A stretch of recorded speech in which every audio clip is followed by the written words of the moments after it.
आहे महाराष्ट्रामध्ये आहे तोपर्यंत ही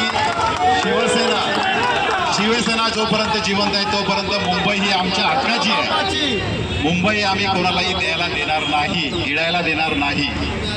येत्या 5 तारखेला सन्माननीय उद्धव साहेब, सन्माननीय उद्धव ठाकरे, राज ठाकरे साहेब यांच्या माध्यमातून खूप मोठा असा मोर्चा आपण आयोजित केलेला आहे आणि या मोर्चाचं नेतृत्व दोघं भाऊ करतायत.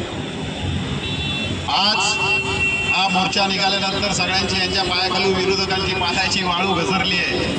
आत्ताच स्टेटमेंट येत आहेत की अजून शनिवारी 5 तारखेला वेळ आहे, तोपर्यंत म्हणजे यांचा GR मागे घ्यायचा विचार चालू आहे. ही ताकद आहे आपली, ही भीती आहे, ही भीती राहिली पाहिजे, ही भीती राहिली पाहिजे. त्यामुळे येणाऱ्या काळामध्ये 5 तारखेला जर मोर्चा निघत असेल तर मराठी माणसांनी घरात राहायचं नाही, घरात बसायचं नाही. सगळ्यांनी जनतेवर यायचं, जनतेने रस्त्यावर यायचं. जर आपण आता चुकलो तर परत आपल्याला पुढची येणारी पिढी आपल्याला माफ करणार नाही, लक्षात ठेवा. जर आपण हे हिंदी भाषिक, आम्ही हिंदीच्या विरोधात नाही आहे, हिंदी सक्तीच्या विरोधात आहे, हे लक्षात ठेवा. आजूबाजूच्या लोकांना तुम्ही समजून सांगा, आम्ही हिंदी भाषिकच्या विरोधात नाही, हिंदी सक्तीच्या विरोधात आहे.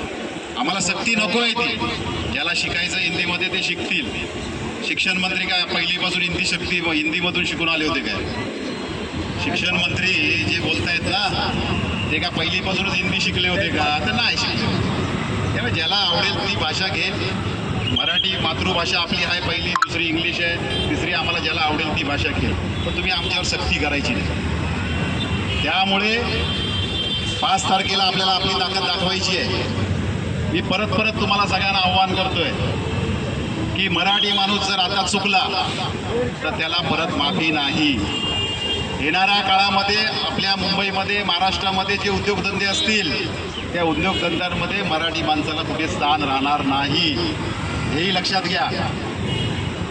जर आपल्या मराठी पोरांसाठी नोकऱ्या हव्या असतील तर आपल्याला कुठेतरी हा आवाज उठवणं गरजेचं आहे. तुम्हाला मुंबईमध्ये काय चाललंय, महाराष्ट्रामध्ये काय चाललंय हे मागच्या 3-4 वर्षात माहिती आहे. सगळे उद्योगधंदे जे आदित्य साहेबांनी आणि उद्धव साहेबांनी आणले होते ते कुठे गेले? गुजरातला.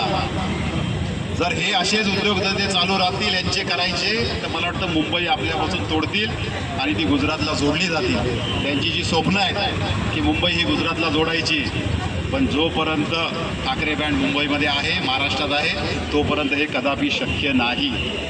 आणि ती ताकद आपल्याला 5 तारखेला दाखवायची. आज पण आपण इथे जो GR काढला आहे, आता भारतीय जनता पार्टी सांगते की हा GR उद्धव साहेबांच्या माध्यमातून त्यावेळेला मुख्यमंत्री असताना काढला. 2 वेळा GR येत नाही माझ्या माहितीप्रमाणे.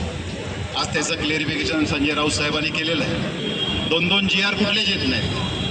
GR येतो तो एकच येतो. मग GR कोणी काढला? तर या सरकारने काढला. जी फसवी शिवसेना आहे, ओरिजिनल शिवसेना आपली आहे, फसवी शिवसेना आहे, ती कुठे आहे आता? ती बाळासाहेबांचे विचार आम्ही घेऊन चाललोय म्हणून सांगताय. मग ते का नाही आले रस्त्यावरती? हिंदी भाषिकच्या विरोधात का नाही आले? बाबा हिंदी भाषा सक्ती करतायत, त्याच्या विरोधात नाही आले. आचार आहे त्यांना, सत्तेची खुर्चीची गुर्मी आहे.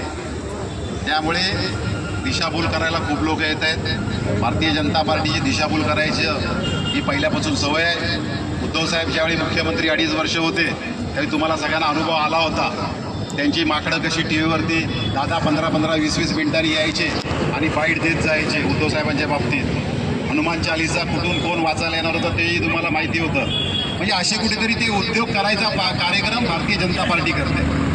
त्यामुळे आपण कुठेतरी डगमून जायचं नाही आहे. आज जे आपल्याला पक्षप्रमुखांनी आव्हान केलं आहे 5 तारखेचं, ते 5 तारखेचं आव्हान आपण सगळ्यांनी स्वीकारलेलं आहे.